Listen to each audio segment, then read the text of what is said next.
Hi there, Tom Mahairas from City Vision, and today I want to continue on 2 Corinthians in chapter 10, and I want to talk about a little bit of the context of this chapter and how what we are presented with, Paul describing himself, describing who Jesus is, and then the battles that we have to fight in our walking, in our warfare, in our actual weapons and the warfare.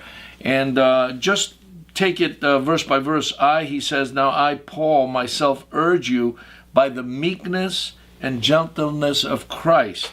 He uses those two terms, and the meekness, which is the word in the Greek language, praptitos, he uses, which comes from praise, meekness, power under control. So the power of Jesus Christ that is totally under control, the same power that created the universe, the same power that told the winds and the waves to hush and be still, the same power that raised Lazarus from the dead and cleansed lepers and opened the eyes of the blind, the same power that it says in John 1:1 that he spoke and the universe literally was created. In the beginning was this power, this logos. And then but it's power under control when he becomes a man, and then he limits himself in a place, in space and time. And then epikias, gentleness, apt reasoning, kindness, appropriately lenient or flexibility. So he uses these two thoughts here, the meekness and gentleness of Christ. They're totally two different words. I am meek when face to face with you, but bold towards you when absent. I ask that when I am present I may not be bold, that I may not be bold with the confidence with which I purpose to be courageous against some who regard us if we walk according to the flesh. For though we walk according to the flesh, we don't fight according to the flesh. Paul is really reproving and rebuking a lot of the people that were condemning him in Corinth. And if I can take you to the vision and illustration he uses here, he takes them first to who Jesus is and how he's trying to imitate him.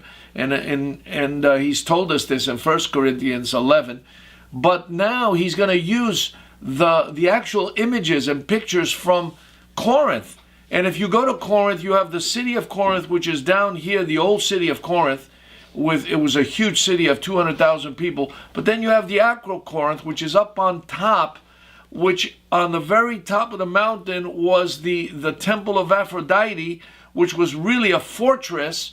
And what would happen typically is that when warring armies would come to fight against a particular city, in this case Corinth, which was huge and strong, they would have another fortress up on top, not only the walled city that they had down in the ruins, where if you went there today you would see right by the Corinthian channels there, but you had also the Corinth where they would retreat, where usually it was held for the priests and the people that the gods that they worshiped, the temples that were there. In this particular case, the temple of Aphrodite, and there were as many as 3,000 temple slaves and servants, and some people think over 1,000 temple prostitutes that were dedicated to the goddess Aphrodite at the age of, early age, 16, 17 years old.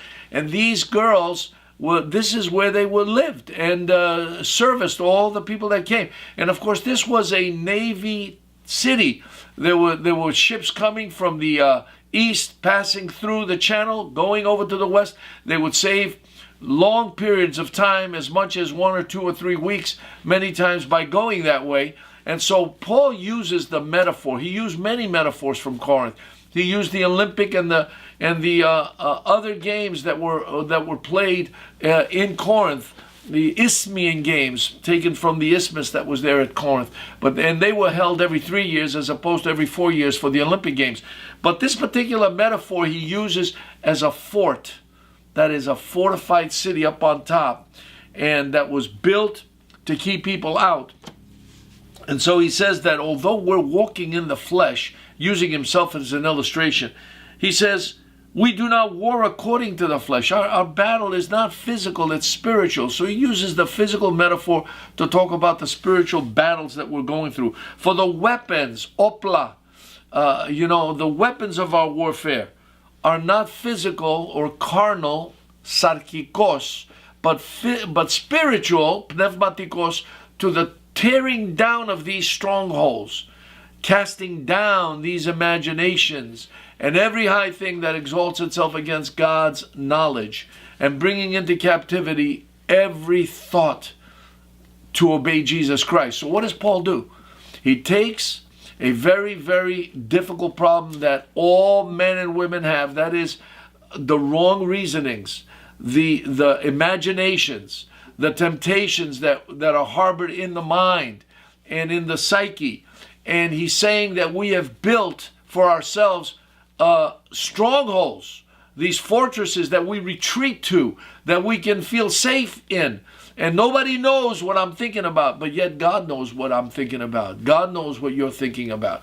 And the Apostle Paul gives us some incredible insights on how to conquer our mind and how to understand the real battle, and how that warfare, that battle, is in our thinking.